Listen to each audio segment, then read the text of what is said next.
اعوذ باللہ من الشیطان الرجیم بسم اللہ الرحمن الرحیم رب اشرح لی صدری ویسر لی امری واحلل عقدۃ من لسانی یفقہوا قولی اللہم اہدنا الصراط المستقیم۔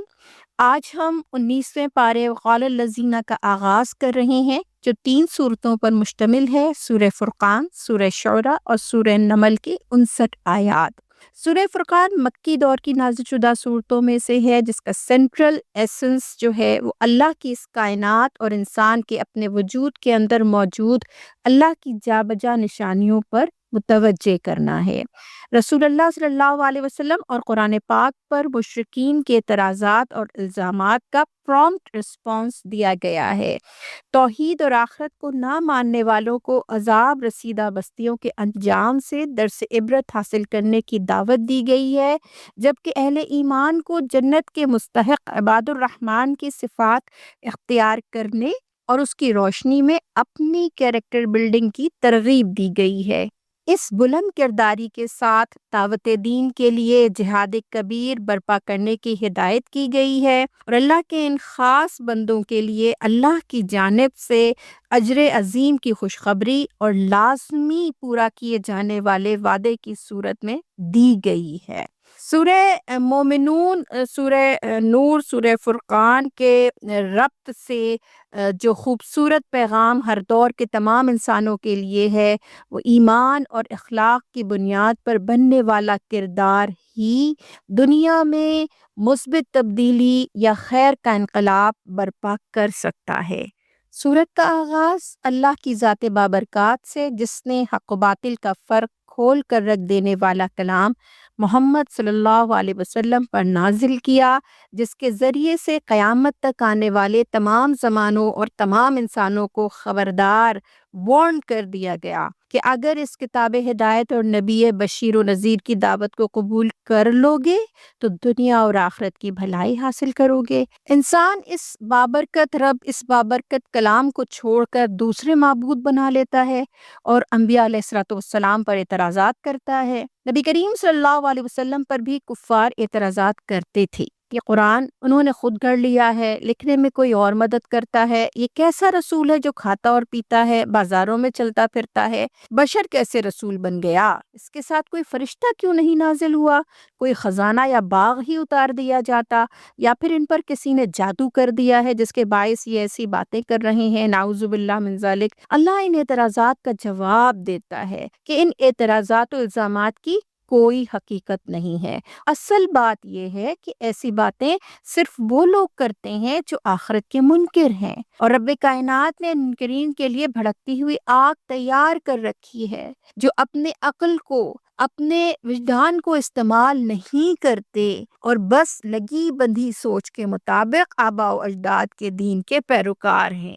آیت 17 سے 34 میں مشرکین کے گھڑے ہوئے معبودوں کا ذکر اللہ تعالیٰ کرتا ہے، جن میں فرشتے، جن، کچھ انبیاء، صلحاء اور اولیاء یہ شامل ہیں۔ اللہ تعالیٰ روز آخرت ان سے پوچھے گا کہ کیا تم نے میرے ان بندوں کو گمراہ کیا تھا؟ لیکن ان کا جواب ہوگا کہ ہماری یہ مجال نہ تھی کہ آپ کے سوا کسی اور کو رب بناتے، لیکن یہ رزق کی فراوانی اور اللہ کی نعمتوں کو پا کر مشرکین گمراہ ہو گئے تھے۔ آج اگر ہم اپنے مسلم دنیا پہ نظر ڈالیں تو مسلمانوں کی کثیر تعداد اس طرح کے شرک میں مبتلا ہے۔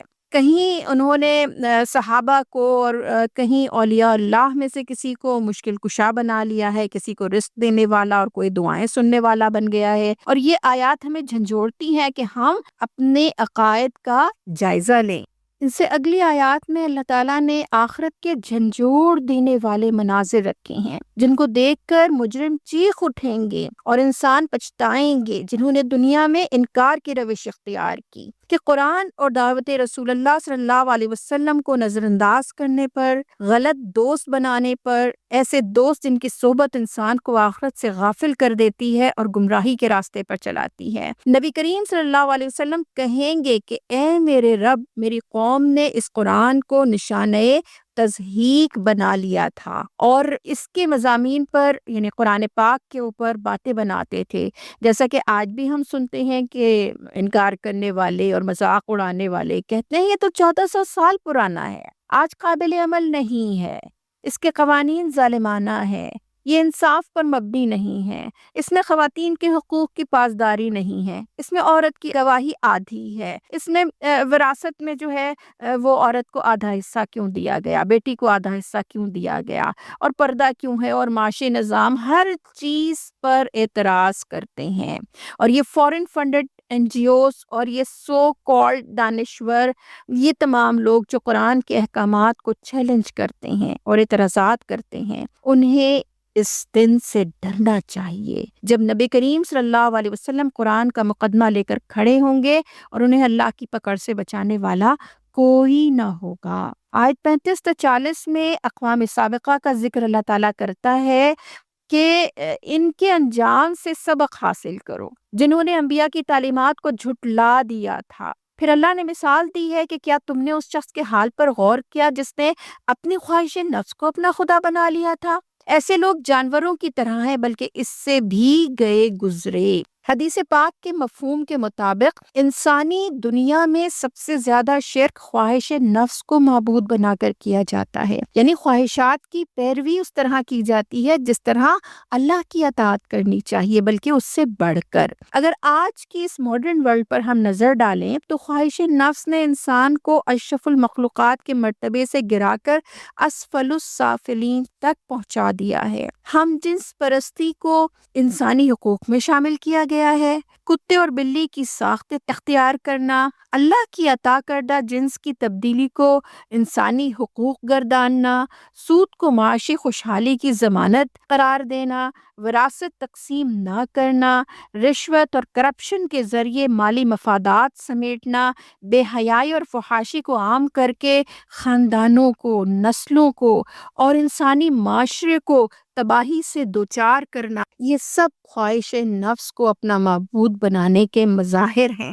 اگلی آیات میں اللہ تعالیٰ نے زمین اور آسمان میں موجود اپنی نشانیوں کی طرف متوجہ کیا ہے، مثلاً چیزوں کا سایہ، رات کو لباس بنانا، دن کو جی اٹھنا، ہوائیں، بارش، سمندر، میٹھا اور نمکین پانی، لیکن ان کا الگ الگ بہنا، انسان کا خاندان بنانا، نسب اور سسرال کے رشتے، یعنی میکے اور سسرال کے رشتے، یہ سب مثالیں دے کر اللہ تعالیٰ فرماتے ہیں کہ اس میں ایک نصیحت ہے انسان کے لیے، لیکن اکثر لوگ نصیحت حاصل کرنے کے بجائے اللہ کی ناشکری کرتے ہیں اور اپنے حقیقی معبود کو نہیں پہچانتے۔ آیت نمبر 52 میں نبی کریم صلی اللہ علیہ وسلم کا حوالہ دے کے کہا گیا کہ آپ کو ہدایت فرمائی گئی ہے اور آپ کے ذریعے سے امت مسلمہ کو یہ ہدایت فرمائی گئی ہے کہ انسانوں کی اصلاح احوال کے لیے قرآن کو لے کر جہاد کبیر کیا جائے، کیونکہ قرآن کریم کے اندر وہ قوت ہے جس کے سامنے کوئی نہیں ٹھہر سکتا اور نہ ہی کوئی اس کا مقابلہ کر سکتا ہے۔ اس کی سربلندی اور نفاذ کے لیے اپنی انتہائی کوششیں کریں، زبان، قلم، مال، جان، ہر چیز کو اس راہ میں ہم استعمال کریں تاکہ لوگ اللہ تعالیٰ کے اس پیغام کو سمجھ سکیں اور انسانیت کے دکھ درد دور ہو سکیں۔ ساتھ ہی قرآن کو بتدریج نازل کرنے کی حکمت بھی بیان کی گئی ہے۔ اس کے بعد آخری رکوع میں عباد الرحمن کی صفات بیان کی گئی ہیں کہ اللہ تعالیٰ کے اصلی بندے، اللہ کے پیارے بندے، اللہ کے پسندیدہ بندے، ان کی کیا صفات ہوتی ہیں، ان کا کیا اخلاق و کردار ہوتا ہے۔ پہلی صفت ان کی یہ کہ زمین پر نرم چال چلتے ہیں، متکبر نہیں ہوتے، منکسر المزاج ہوتے ہیں، مزاج میں عاجزی ہوتی ہے، نرمی ہوتی ہے۔ دوسری چیز، جاہلوں کے منہ نہیں لگتے، یعنی جو لوگ بات سمجھنے کے لیے تیار نہیں ان سے بلا وجہ بحث و مباحثے میں وقت ضائع نہیں کرتے۔ نمبر 3، راتوں کو اللہ کی عبادت کرتے ہیں، یعنی اپنی راتیں جو ہیں لغویات میں یا نیٹ سرچنگ میں نہیں گزارتے۔ چوتھی بات، جہنم کے عذاب سے بچنے کی دعا کرتے ہیں، عبادت کر کے متکبر نہیں ہو جاتے کہ بس اب جنت مل جائے گی خواہ جو عمل کریں، یعنی آخرت کی فکر کرنے والے، آخرت کا یقین رکھنے والے، اس کی تیاری کرنے والے اور اس کی کامیابی کے لیے دعائیں کرنے والے ہوتے ہیں۔ پھر یہ کہ اپنا خرچ جو ہے وہ اعتدال کے اندر رکھتے ہیں، نہ فضول خرچی نہ بخل۔ پیارے نبی صلی اللہ علیہ وسلم نے فرمایا میانہ روی آدھی معیشت ہے۔ اور چھٹی بات، بڑے گناہوں سے پرہیز کرتے ہیں جن میں شرک قاتل اور زنا شامل ہیں۔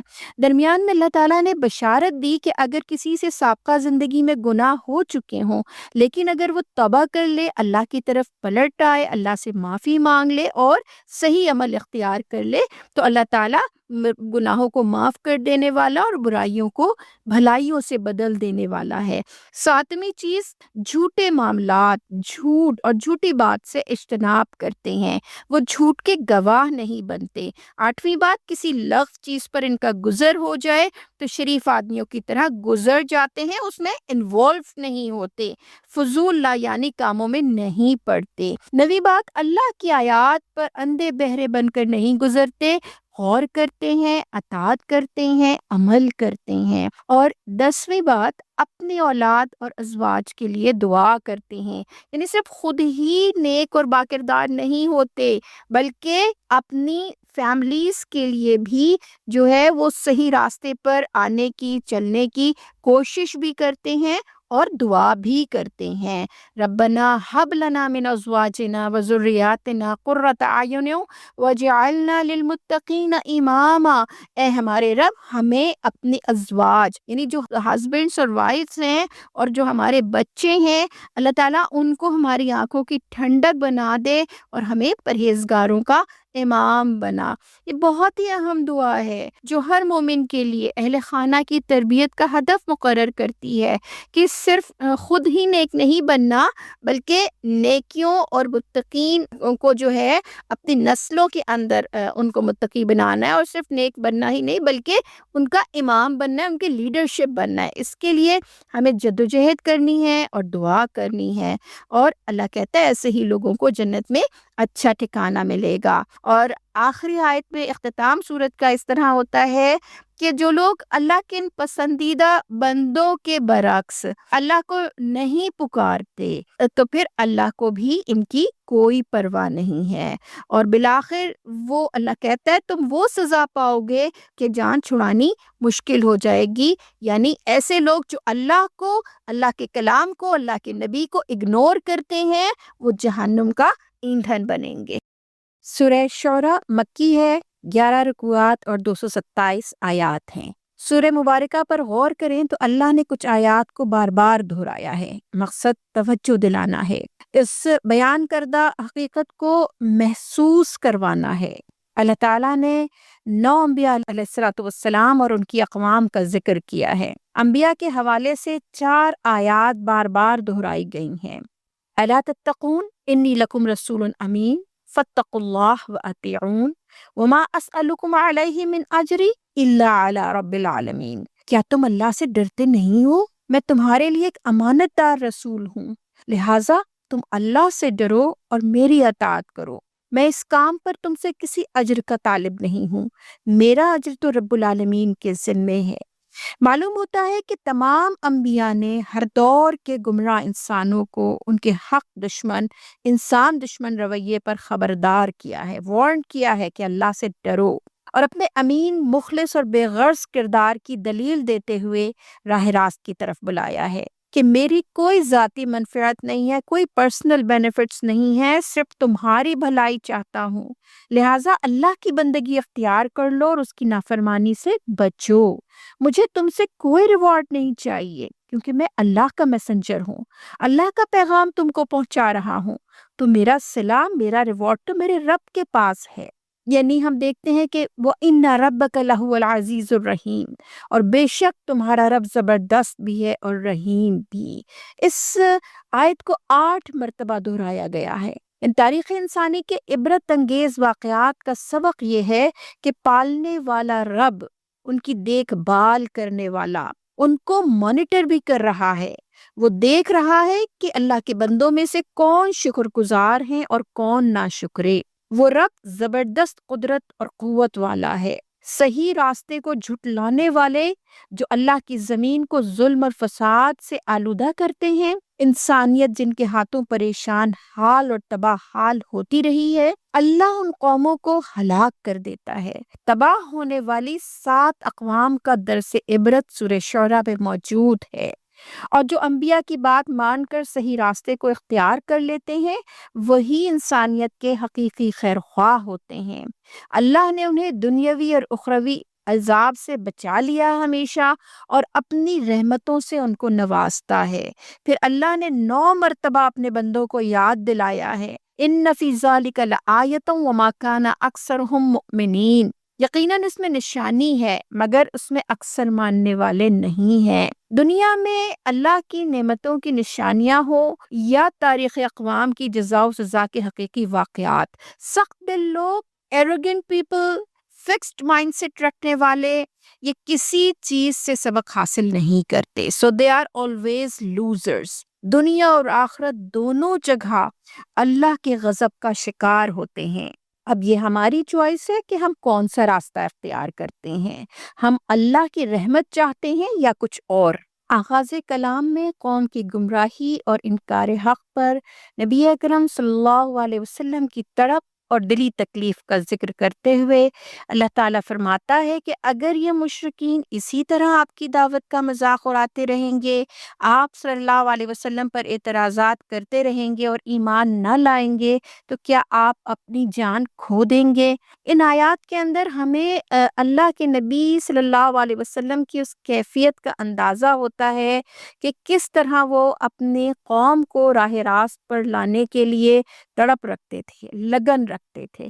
اور اللہ تعالیٰ اس آیات کی روشنی میں دراصل ہم سب کو، تمام اہل ایمان کو، تمام داعیان اللہ کو اس چیز کی طرف دعوت دیتا ہے کہ کیا ایسی تڑپ اور لگن ہمارے اندر دنیا کو، انسانوں کو گمراہی کے راستے سے بچانے کے لیے ہے یا نہیں؟ پھر آیت نمبر 10 سے 191 تک انبیاء علیہ السلام اور ان کی اقوام کا سبق آموز تذکرہ ہے۔ سب سے پہلے حضرت موسیٰ علیہ السلام اور فرعون کا واقعہ ہے کہ جس میں فرعون اور اس کی جابرانہ فوجی حکومت کو اللہ سے ڈرنے کی دعوت ہے کہ وہ ظلم و ستم کرنے سے بچیں، نسل پرستی کی بنیاد پر بنی اسرائیل کے قتل سے بچیں، زمین میں تکبر اور فساد سے بچیں، تاکہ دنیا اور آخرت میں اللہ کے عذاب سے بچ سکیں۔ حضرت موسیٰ علیہ السلام، حضرت ہارون علیہ السلام فرعون کے دربار میں رب العالمین کی اس دعوت کو لے کر پہنچتے ہیں تو وہ رب العالمین کے لفظ پر سوال کرتا ہے، اللہ کے نبی کو پاگل اور مجنون قرار دیتا ہے، اور اس کے درباری حضرت موسیٰ علیہ السلام کو دیے گئے معجزات کو جادو قرار دیتے ہیں کہ اس کے زور پر وہ ہماری شاندار حکومت اور اقتدار سے ہمیں بے دخل کر دے گا۔ ایک بڑی تقریب جو ہے وہ ملک بھر کے جادوگروں کو دعوت دے کر منعقد کی جاتی ہے تاکہ معجزات کے مقابل جادوگروں کی جادو غالب آ جائے، مگر بازی پلٹ جاتی ہے۔ جادوگر معجزات کو من جانب اللہ جان کر اللہ کے آگے سر تسلیم خم کر دیتے ہیں۔ فرعون بہت غضبناک ہوتا ہے، عبرتناک سزاؤں کی دھمکی دیتا ہے، مگر جادوگروں کی توبہ اور ایمان ان کو ثابت قدمی عطا کرتے ہیں۔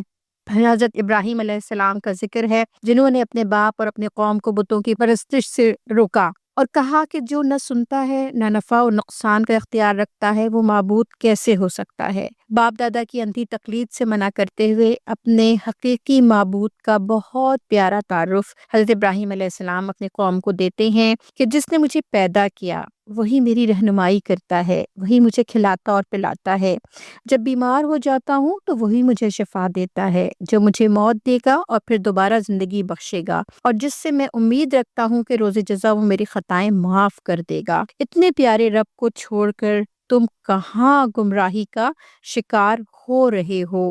پھر حضرت نوح علیہ السلام اور ان کی قوم کا تذکرہ ہے کہ وہ مشرک قوم بتوں کی پوجا کرتی تھی، خاص طور پہ 5 بتوں کا ذکر ہے، سیاسی اثر و رسوخ والے تھے، طبقاتی تقسیم کے ذریعے اشرافیہ اور عوام میں ایک ظالمانہ ڈسٹنس اور ڈفرنس تھا۔ حضرت نوح علیہ السلام نے ان کو اللہ پر ایمان لانے اور اس سے ڈرتے ہوئے اپنے طرز عمل کی اصلاح کی دعوت دی۔ قوم کے سرداروں نے حضرت نوح علیہ السلام کا مذاق اڑایا اور ان کو سنگسار کرنے کی دھمکی دی۔ بالآخر پوری قوم عذاب الہی کا شکار ہوئی، جبکہ پیغمبر علیہ السلام اور ان پر ایمان لانے والوں کو اللہ نے کشتی میں سوار کر کے نجات دی۔ پھر حضرت ہود علیہ السلام اور ان کی قوم عاد کا ذکر ہے جو اپنے آباء و اجداد کی پیروی کرتے ہوئے بت پرستی یعنی شرک کا شکار تھی۔ اپنے طاقتور ہونے کا زوم اور تکبر تھا اور پورے علاقے پر ظلم اور جبر کے ساتھ وہ حکمرانی کرتے تھے۔ اپنے پیغمبر کو نعوذ باللہ من ذالک جھوٹا اور بدعقل کہتے تھے۔ بالآخر اللہ کے عذاب کی لپیٹ میں آ کر وہ بھی ہلاک کر دیے گئے۔ حضرت صالح علیہ السلام اور قوم سمود کا ذکر ہے۔ حضرت صالح نے دعوت دی کہ شرک اور باپ دادا کی غلط روش سے بچیں، اپنے نو فسادی لیڈرز کی پیروی سے بچیں جو بہت سرکش، متکبر اور ایروگنٹ تھے۔ اللہ نے ان کے مطالبے پر اونٹنی کا جو معجزہ دیا ہے تو اللہ کو مانیں اور اونٹنی کو ہلاک نہ کریں۔ حضرت صالح اور ان کے گھر والوں کو ہلاک کرنے اور ان کی دشمنی سے باز آ جائیں اور اپنے نبی پر ایمان لائیں، مگر وہ سرکش لوگ ابیوز آف پاور، اختیارات کے ناجائز استعمال کے عادی تھے۔ یہ کرپشن کی بدترین شکل ہے جو آج بھی ہمارے معاشرے اور مملکت میں رائج ہے۔ یہ تھی ان کی چارٹ شیٹ۔ اللہ کے تقوی کے بجائے اللہ سے بغاوت کے راستے کو انہوں نے اختیار کیا اور تباہ کر دیے گئے۔ حضرت لوط علیہ السلام کی قوم کا ذکر ہے۔ اللہ اور اس کے رسول کا انکار کرنے والے، ان کی تعلیمات کا انکار کرنے والے، ہوموسیکشوالٹی، ہم جنس پرستی کا شکار، اخلاقی گراوٹ کا شکار قوم کی اکثریت تھی۔ نتیجہ اللہ کے بدترین عذاب کا شکار ہوئے اور صرف ایمان والے بچا لیے گئے۔ پھر حضرت شعیب علیہ السلام اور ان کی قوم کا ذکر ہے۔ انہوں نے اپنی قوم کے سرداروں کو اللہ سے ڈرنے کی دعوت دی، ان کو شرک اور ناپ تول میں کمی، ڈاکہ زنی، فساد اور حرام رزق سے بچنے کی نصیحت کی۔ جواباً ان کی قوم نے ان پر سحر زدہ اور آسیب زدہ ہونے کا الزام لگایا، ان کی نبوت کو انسان ہونے کی بنیاد پر جھٹلایا۔ بالآخر قوم اپنے باطل عقائد، نظریات اور انسانیت کے لیے تباہ کن طرز زندگی کی وجہ سے اللہ کے غضب کا شکار ہوئی۔ آیت 192 سے 227 تک یعنی اختتام تک جو اختتامی آیات ہیں اس میں نبی اکرم صلی اللہ علیہ وسلم کو ہدایات دی گئی ہیں، تسلی دی گئی ہے، جبکہ قریش مکہ کو پچھلی قوموں کی طرح کے عذاب کی دھمکی دی گئی ہے۔ نبی کریم صلی اللہ علیہ وسلم کے لیے تسلی کا حوالہ یہ ہے کہ کلام اللہ رب العالمین کی طرف سے ہے، جو انکار کرنے والوں کے لیے زبردست بھی ہے اور اہل ایمان کے لیے رحیم بھی ہے۔ یہ قرآن شاعری نہیں ہے، نہ ہی یہ کوئی شیطانی کلام ہے، اور نبی کریم صلی اللہ علیہ وسلم کی شخصیت، ایسی شخصیت کیسے شاعر ہو سکتی ہے؟ اور شیطان تو دھوکہ باز بدکاروں پر اترتے ہیں۔ نبی صلی اللہ علیہ وسلم تو اللہ سے ڈرنے والے، اللہ کی طرف سے خبردار کرنے والے ہیں، لہٰذا ان پر ایمان لے آؤ۔ اللہ کے نبی صلی اللہ علیہ وسلم کو ہدایت کی گئی کہ آپ صلی اللہ علیہ وسلم اپنے قریبی خاندان والوں کو خبردار کریں، ایمان لانے والوں پر شفقت کریں اور اللہ پر توکل کریں، اور صرف اللہ ہی کو پکاریں جو عزیز بھی ہے اور رحیم بھی، اور کفار اور منافقین و مشرکین سے نہ دبیں۔ نبی کریم صلی اللہ علیہ وسلم کے توسط سے یہ ساری ہدایات ہمارے لیے بھی ہیں جو ہمارے لیے تقویت کا اور تمام مسائل کے اندر جو ہے آسانی کا سامان کرتی ہیں۔ سورہ شورى کا پیغام ہے، اللہ سے ڈریں، انبیاء علیہ السلام اور ان کی تعلیمات پر ایمان لائیں، عذاب الہی کا شکار ہونے والی اقوام کی تاریخ سے عبرت حاصل کریں، شکر گزاری کا رویہ اختیار کرتے ہوئے قرآن اور محمد صلی اللہ علیہ وسلم کو اپنا ہادی اور رہنما بنائیں اور اللہ کی رحمتیں دنیا اور آخرت میں سمیٹیں۔ اعوذ باللہ من الشیطان الرجیم، بسم اللہ الرحمن الرحیم۔ سورہ نمل 7 رکوعات ہیں، اس کے 93 آیات ہیں اور مکی صورت ہے یہ۔ اس میں نمل یعنی چونٹی کا تذکرہ ہے۔ سورہ شعراء میں ہلاک شدہ قوموں سے عبرت حاصل کرنے کی دعوت دی گئی تھی۔ اس صورت میں بھی ان سابقہ اقوام کا تھوڑا ذکر ہے، اور پھر حضرت سلیمان علیہ السلام کی مثالی بادشاہت اور ملکہ سبا کی مثالیں پیش کی گئی ہیں۔ آغاز اس طرح ہوتا ہے کہ یہ کتاب مبین کی آیات ہیں، ان مومنین کے لیے ہدایت اور بشارت ہے جو نماز قائم کرتے ہیں، زکوٰۃ ادا کرتے ہیں اور آخرت پر ایمان رکھتے ہیں۔ آخرت کو نہ ماننے والوں کے لیے اللہ نے ان کے اعمال خوشنما بنا دیے ہیں دنیا کے اندر، اور وہ اندھے ہو کر بھٹک رہے ہیں، یعنی دنیا کی زندگی کے ساز و سامان اور خواہشات نفس کے پیچھے وہ بھاگ رہے ہیں۔ آیت نمبر 7 تا 14 میں حضرت موسیٰ علیہ السلام کو معجزات دیے جانے کا اور پھر فرعون کی سرکشی اور انکار اور پھر اس کے انجام سے باخبر کیا گیا ہے، ان چیزوں کا ذکر ہے۔ حضرت سلیمان علیہ السلام کا تذکرہ آیت 15 تا 44 میں حضرت سلیمان علیہ السلام کی حکومت، ان کی کچھ صفات اور ان کے جذبہ دعوت و رسالت پر روشنی ڈالی گئی ہے۔ حضرت داؤد علیہ السلام، حضرت سلیمان علیہ السلام کو اللہ تعالیٰ نے علم دیا، دونوں نے اس فضیلت پر شکر ادا کیا۔ حضرت داؤد علیہ السلام کو اللہ تعالیٰ نے پرندوں کی بولیاں سکھائی تھیں، اور حضرت سلیمان علیہ علیہ السلام کے لیے جنوں، انسانوں اور پرندوں کے لشکر جمع کیے گئے تھے اور انہیں بھی پرندوں کی بولیاں سکھائی گئی تھیں۔ پھر اس چیونٹی کا ذکر ہے جو ان کے لشکر کے راستے میں آئی تو اس نے باقی چیونٹیوں سے کہا کہ بل میں گھس جاؤ، کہیں سلیمان علیہ السلام کا لشکر تمہیں کچل نہ دے۔ یہ سن کر سلیمان علیہ السلام نے یہ دعا کی اللہ سے کہ اے میرے رب مجھے قابو میں رکھ، ربی اوزعنی ان اشکر نعمتک التی انعمت علی وعلی والدی وان اعمل صالحا ترضاہ وادخلنی برحمتک فی عبادک الصالحین، کہ اے میرے رب مجھے قابو میں رکھ کہ میں تیرے احسان کا شکر ادا کرتا رہوں جو تو نے مجھ پر اور میرے والدین پر کیا ہے، اور ایسا عمل صالح اختیار کروں جو تجھے پسند آئے، اور اپنی رحمت سے مجھ کو اپنے صالح بندوں میں شامل فرما لے۔ یہ انتہائی شکر گزاری کا رویہ ہے۔ اتنی نعمتیں، اختیار اور اقتدار ملنے کے بعد بھی ان کے اندر عاجزی کی کیفیت اس دعا سے ظاہر ہے، اور اس میں آج کے مقتدر طبقوں اور ہم سب کے لیے سبق ہے کہ اللہ کی نعمتوں پر انسان کو ہمیشہ شکر گزار ہونا چاہیے۔ حضرت سلیمان علیہ السلام کے دربار کا ذکر ہے کہ سب پرندے حاضر تھے، ہدہد نہ تھا۔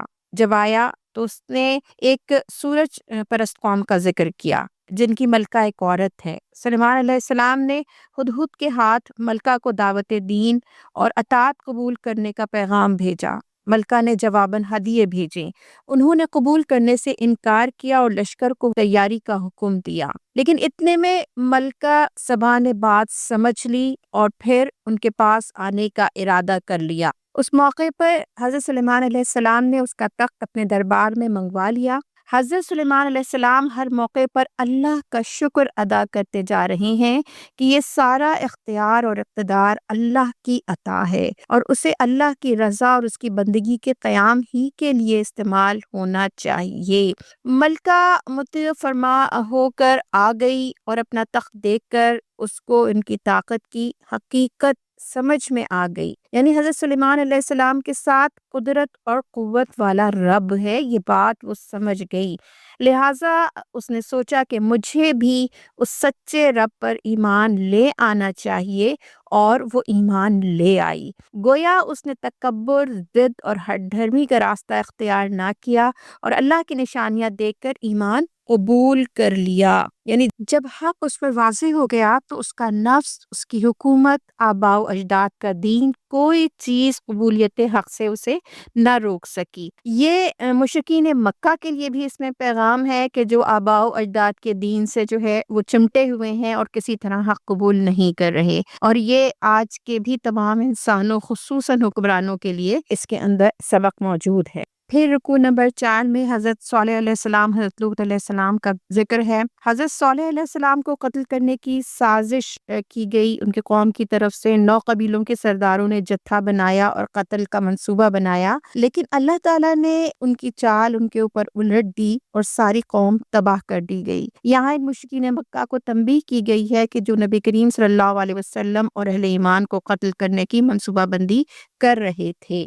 حضرت لوط علیہ السلام نے قوم کی بدکاریوں پر اسے متنبہ کرتے ہوئے اللہ کا پیغام پہنچایا۔ قوم کا جواب یہ تھا کہ نکال دو لوط کو اور اس کے گھر والوں کو اس بستی سے کہ یہ بڑے پاک باز بنتے ہیں۔ آخرکار وہ قوم زلزلے، آتش فشاں اور اس کے نتیجے میں مٹی کے پتھروں کی بارش سے تباہ کر دی گئی، بشمول حضرت لوط علیہ السلام کی بیوی کے، جو قوم کی بدکاریوں میں معاون و مددگار تھی، اور حضرت لوط علیہ السلام اور ان کے بقیہ گھر والوں کو اللہ نے بچا لیا۔ ان آیات میں جہاں قریش مکہ کے لیے یہ سبق ہے کہ تم نبی صلی اللہ علیہ وسلم کو اور اہل ایمان کو یہاں سے نکال دینا چاہتے ہو، قوم لوط کے انجام کو سامنے رکھو، وہیں ساری دنیا کے انسانوں کے لیے یہ پیغام ہے کہ نجات صرف حق کے ساتھ وابستہ ہے۔